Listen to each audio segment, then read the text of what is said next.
गुरुजी यही है कि मतलब कार्य आत्मा है वो परमात्मा से मतलब उसी का एक अंश है। और हम जैसे सारे प्राणियों में आत्मा है, कार्य मनुष्य रूप में शरीर करता है, लेकिन आत्मा जैसे कहते हैं कि भाई आत्मा को सज़ा मिलती है, उसे मतलब उसके कर्म अनुसार वो होता है। या फिर गुरुजी इंसान स्वयं अपने भाग्य का निर्माता है। मतलब मुझे गुरुजी ये चीज़ें मुझे बहुत परेशान करती हैं। कोई मरता है, देखती हूँ, उसे लगता है कि अब ये अभी तक ये बोल रहा था, अब ये कहाँ चला गया, क्यों चला गया, कैसे चला गया।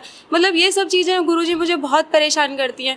दूसरा गुरुजी मुझे ये चीज़ मेरे माइंड में बहुत आती है कि जैसे आत्मा ने जन्म लिया, मतलब वो शरीर उसने धारण किया, उसने 84 लाख कितनी योनियां हैं, क्या वो अंत में जाके क्या वो ब्रह्म में या जहाँ से उसका वहाँ से जहाँ से भी वो आई है, क्या वो उसमें जाके विलीन हो जाती है या उसे उन्हीं जन्मों में रहना पड़ता है।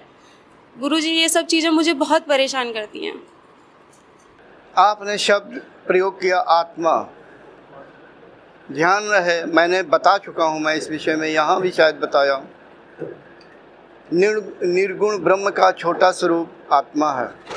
जैसे समुद्र, उदाहरण के लिए समुद्र निर्गुण ब्रह्म है, उसी से एक गिलास पानी निकाल लें तो उस एक गिलास पानी का अस्तित्व अलग हो गया, हम उसे आत्मा, उदाहरण के लिए आत्मा कह देंगे समझने के लिए कि निर्गुण ब्रह्म को समुद्र मान लो, एक गिलास पानी को आत्मा मान लो। लेकिन वो समुद्र और समुद्र का पानी जो गिलास में है उनमें कोई भिन्नता नहीं, दोनों एक हैं।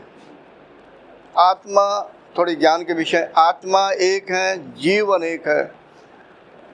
आपने पूछा जन्म लेता है, दुख भोगता है, शास्त्रों में लिखा है, हमारे ऋषि मुनि तपस्वी भी कहते आए हैं, लेख लिखते आए हैं, और भी संत पुरुष जो हमारे भारत देश में या भारत से बाहर हो, मुझे वहाँ का तो नहीं मालूम उन लोगों का कि वो क्या आत्मा के विषय में समझाते हैं। लेकिन हमारे देश में ऐसे संत पुरुष बहुत हो गए, वर्तमान में हैं, वो भी आत्मा के विषय में समझाते हैं।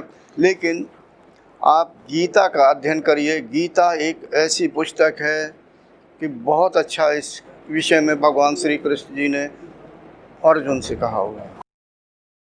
आत्मा कभी जन्म नहीं लेती है, आत्मा को ना सुख की अनुभूति होती है, ना आत्मा को दुख की अनुभूति होती है। सुख और दुख की अनुभूति जीव करता है, जन्म आत्मा नहीं लेती है। अगर और बारीकी से कहूँ, मैंने जो समझाया, जीव अपने क्षेत्र यानी चित्त को दूर से देखता रहता है और उसकी जो हलचल है जो उस चित्त में होती है उससे सुख और दुख की अनुभूति करता है। जैसे किसान अपने खेत को देखकर सुख और दुख की अनुभूति करता है कि उसके खेत में फसल अच्छी हुई या उसे घाटा हुआ, यानी फसल उसके अनुसार अच्छी नहीं हुई।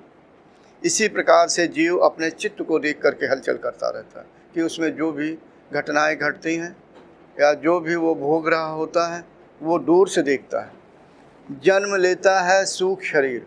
वास्तव में अगर कहें तो सूक्ष्म शरीर काफ़ी समय बाद, जो मेरा व्यक्तिगत अनुभव है, जो वास्तव में योग की जो योग के द्वारा भी जाना जा सकता है कि हाँ, उस सूक्ष्म शरीर को थोड़ी कष्ट की अनुभूति होती है। वो सूक्ष्म शरीर वायु तत्व के द्वारा बना होता है, उसी में सारे संस्कार विद्यमान होते हैं। 5-5.5 महीने तक सूक्ष्म शरीर माँ के चारों ओर घूमता या विद्यमान रहता, जो मैंने व्यक्तिगत देखा।